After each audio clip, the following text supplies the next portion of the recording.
Hello, and thank you for joining me. I hope you're doing well this evening. Now sit back, relax, and let's get into our story. The letter didn't arrive this time. It appeared right in the center of my kitchen table. I left for just 5 minutes to take out the trash, and when I came back, it was there. Same pale blue envelope, same red wax seal, still stamped with that cursed spiral in the tree ring emblem. But this time, there is no map, just a single sentence. You were never meant to leave. I burned it, watched the flames curl it black. It didn't matter. The next morning, my apartment windows no longer looked out onto the street. They looked into the forest. Bramble Hollow had followed me. I tried leaving, took a bag, bolted from the front door, and ran. But my hallway twisted and stretched, became wood paneled and smelled of moss.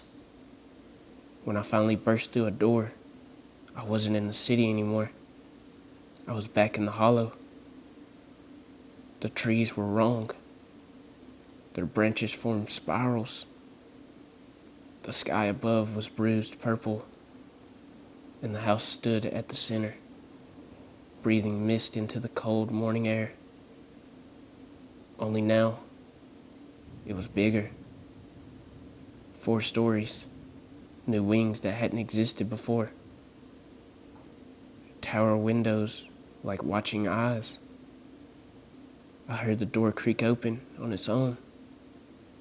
My body moved before I could argue.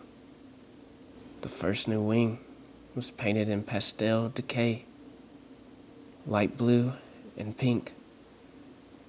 The walls peeling like old skin.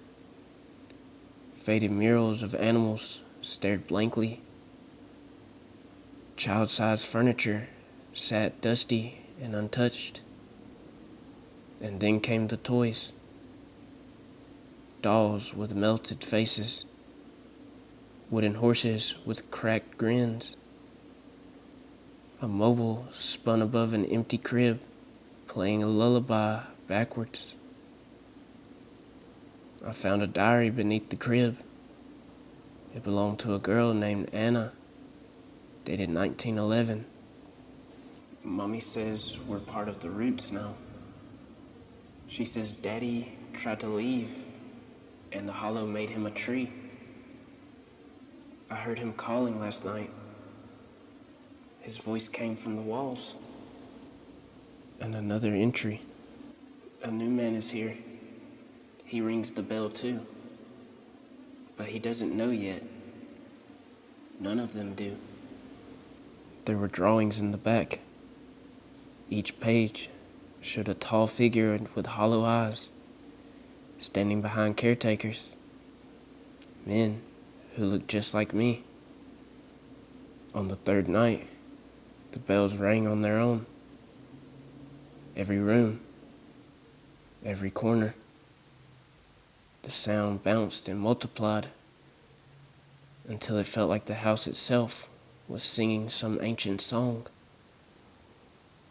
I followed the sound through a hallway I knew hadn't existed before. At the end was a chapel carved from living roots. A single pew faced a pulpit made from antlers. Behind it stood the hollow man. But now, he wore my face. Caretakers fade, he whispered in my voice. But keepers become the house. He raised a hand, and the bark beneath my skin itched. I hadn't noticed it before, but there, just beneath the surface, my veins looked darker, thicker, like roots.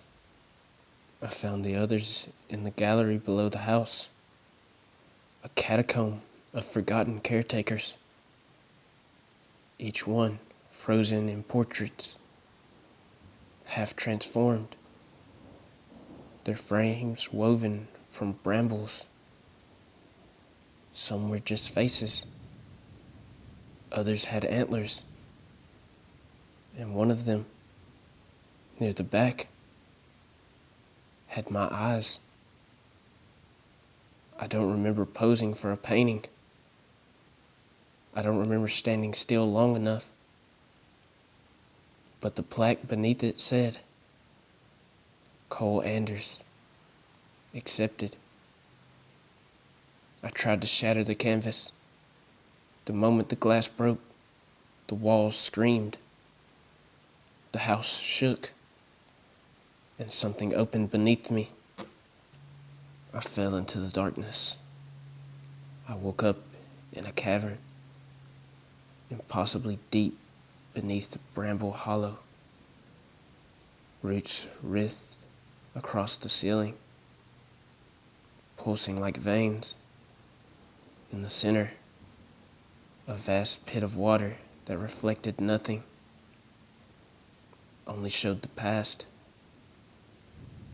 I saw the first keeper, a woman in furs, then a priest, then a surgeon,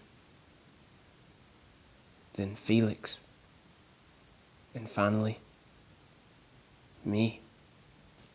One by one, each had tried to escape. Each had returned. Each had fed the hollow in different ways. The forest didn't need blood. It needed presence. It fed on memory, identity, legacy. The hollow was a wound in time that never closed, and I had been chosen to keep it open. A voice from the water spoke. You were never meant to live outside us. You belong to the house. There was one door left. I hadn't noticed it before. A plain wooden door at the heart of the house, beneath the stairs, right where I'd entered months ago. No symbols, no locks, just silence. The journal, Felix's, had one final hidden page tucked behind the cover. I read it now. If you see the last door, you are already part of the hollow.